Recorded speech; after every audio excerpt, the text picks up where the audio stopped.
Suspended in a desolate void, beyond the very concept of time, hung the arena of the multiverse.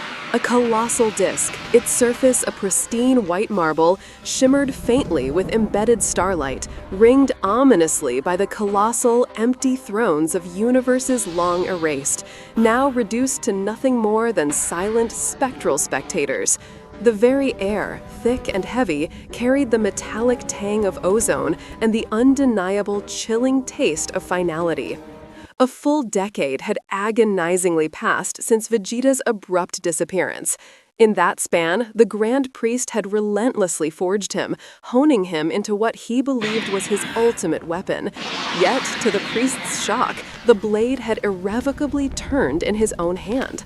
Vegeta's scream tore through the profound silence, not merely as a sound, but as a cataclysmic force, a seismic pressure, a distortion of gravity, the very birth cry of a new law of physics unfurling into existence. The immaculate marble beneath his boots spider-webbed outward in radiating concentric fissures that glowed with a furious molten gold.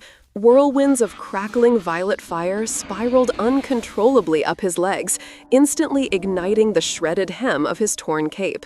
The very temperature of existence inverted around him.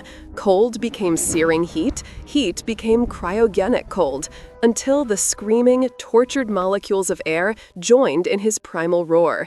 His spiky hair, once dark, now ignited into a defiant crown of sapphire flame, shot through with veins of obsidian lightning. Muscles, taut and corded, visibly rewrote themselves in real time, bones lengthening, density doubling, every single cell a self-sustaining furnace of destruction. This was no mere Super Saiyan evolution. This was the raw, unbridled power of Ultra Ego, meticulously purified and sharpened by a decade of secret defiance, a forbidden form that drank in pain like sustenance and exhaled pure annihilation. High above, a perfect, unmoving circle of angels, Whis, Vados, and the others, stood motionless, staffs lowered, their magnificent wings folded tightly against their backs.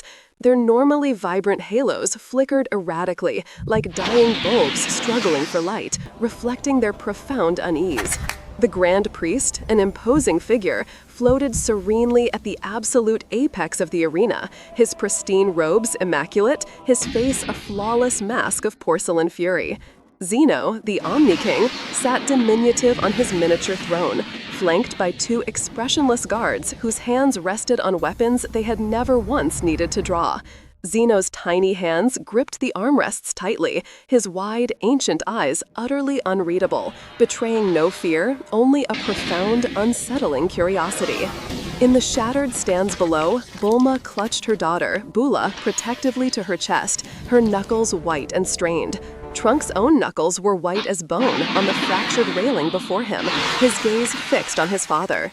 Nearby, Gohan lay still and unconscious beside the ruined, still smoking body of the Grand Priest's royal creation, a seemingly perfect android warrior whose chest cavity continued to smolder from Gohan's final, desperate energy blast. Vegeta took one deliberate step. The pristine marble beneath his foot exploded outward, instantly dissolving into fine powder. Another step, the swirling powder ignited, burning with an inner fire. A third, and he was no longer walking on stone, but on the very flames of his own power. The Grand Priest's voice, sharp and precise, cut across the vast emptiness of the void like a surgeon's scalpel. You swore an oath, Vegeta. I forged you into a god of destruction. I gave you true divinity. And this is how you repay your architect, your benefactor? Vegeta's reply was a low, almost tender laugh that echoed with chilling resonance. Divinity? You gave me a collar and dared to call it a crown. He lifted his right hand, palm open, fingers splayed wide. His voice hardened, infused with absolute certainty. Glory is a chain. I broke mine. Now I break yours. The angels felt it first, a sudden, crushing pressure behind their eyes, as if the entire arena had violently tilted 90 degrees. Vegeta's ki wasn't simply rising, it was inverting, folding space, compressing the immense distance between himself and the angel phalanx until it was effectively nothing. His smirk widened, a predatory flash. After your ash, perhaps you can ask your children what true purification means. He snapped his fingers. A single, impossibly thin lance of black lightning energy, fine as a single hair, yet dense as a singularity, lanced across the void. It moved slower than thought itself, yet nothing, not even the angel's divine perception, could track its trajectory. Whis had time for one single choked syllable. Vegeta, before the beam effortlessly punched through the perfect circle of angels. 4 of them fell instantly, their magnificent wings carbonizing and crumbling to dust mid-flap. Vados, with impossible speed, threw up a desperate barrier of crystallized time. The lance shattered it instantly, then shattered her, scattering her into glittering motes of light that rained down like celestial hail. The remaining angels tried to scatter, to escape. They were all too slow.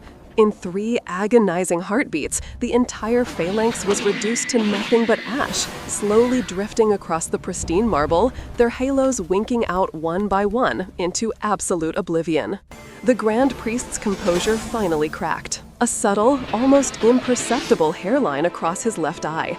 Zeno's expressionless guards shifted almost imperceptibly, their hands instinctively moving to the hilts of their halberds, weapons they had never before needed to draw. Zeno himself tilted his head, a curious rather than fearful gesture, observing the unfolding chaos. Vegeta turned back to face the priest, his boots crunching softly on the fine, shimmering angel dust. 1. The priest's reply was unsettlingly calm, almost gentle. You still believe power is purity, Vegeta. Let me show you what truly lives inside power. He vanished from sight with impossible speed. Vegeta spun, his senses screaming, but he was too late. A powerful fist materialized impossibly inside his guard, drove brutally through his solar plexus, and kept going, punching out his back in a violent spray of vivid violet blood.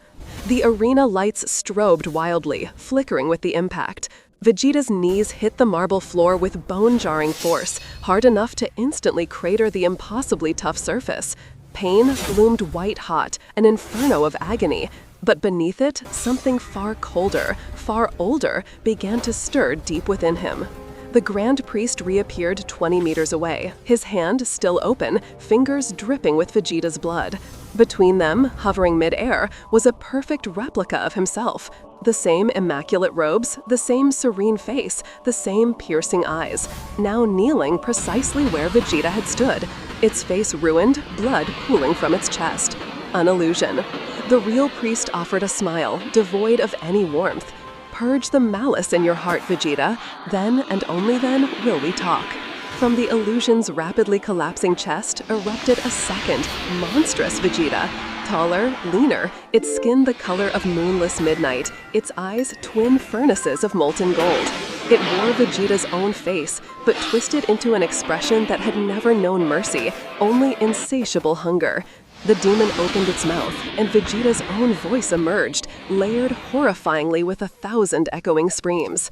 I am the pride you choked, the rage you buried, the blood you spilled and called justice. I am you, Vegeta, and I am starving. It moved. One instant, it was a blur behind him. The next, its razor-sharp claws were buried deep within his spine. Vegeta roared, a sound of unimaginable agony that cracked the very sky of the void. Blood sheeted down his back, but the demon twisted its claws deeper, visibly drinking in the essence of his pain. The arena lights dimmed further, as if the void itself recoiled in horror. In the stands, Bulma's scream was raw, guttural, a sound of absolute despair. Bula buried her small face deeper into her mother's neck, trembling uncontrollably. Trunks, his face etched with fury, vaulted the railing without hesitation, his hair flashing a brilliant gold, his aura detonating into a furious storm of blue-white lightning. "Father!" he roared, his voice thick with emotion. He fired a sphere of pure condensed fury, the size of a small moon, directly at the demon center mass. It struck with explosive force, bursting into a blinding sunrise that momentarily swallowed half the vast arena. When the blinding light faded, the demon stood utterly untouched, its form solid and menacing, lazily licking a smear of Trunks' blood from its sharpened claws. Sweet, it purred, its voice a chilling mimicry of Vegeta's. It blurred, moving with impossible speed. Trunks had only time to widen his eyes in shock before the demon's hand punched clean through his chest. Blood fountained outwards. The boy's body went rigid, every muscle locked in shock, then instantly went limp. The demon lifted him effortlessly, like a broken doll, whispered something too soft for any to hear, and then let him fall. The impact of Trunks' small body cratered the indestructible marble floor. Trunks' fading eyes found Vegeta's across the rapidly widening distance between them. His voice was a thin, ragged thread, barely audible. Don't let it win you. Then, tragically, the light left his eyes forever. Vegeta's scream this time was not an expression of power. It was an earth-shattering eruption of grief made manifest, a primal sound of utter anguish. It shredded the very air,